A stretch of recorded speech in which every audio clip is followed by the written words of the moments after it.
गजा एक बार फिर धमाकों से लरज़ उठा। इसराइली फौज ने पीर को गजा पर जारहाना कार्रवाइयां जारी रखी, जिनमें 11 अफराद शहीद, दर्जनों जख्मी हुए। इसराइली फ़ज़ाइया ने गजा के शुजाइया महल्ले में रिहायशी इमारतों पर बमबारी की, जिसमें 4 अफराद शहीद हो गए।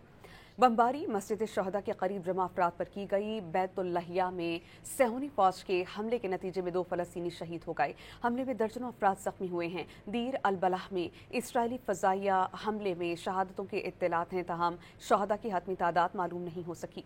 फ़लस्तीनी मीडिया के मुताबिक वस्ती गजा की पट्टी में अमरीकी और इसराइल की हिमायत याफ्ता नाम नहाद गजा ह्यूमैनिटेरियन फाउंडेशन के इमदादी मरकज़ के करीब इसराइली फोर्सेस ने एक बार फिर इमदाद देने के लिए आने वाले फ़लस्तीनियों पर फायरिंग कर दी और इस फायरिंग की जद में आकर 3 फ़लस्तीनी शहीद हो गए।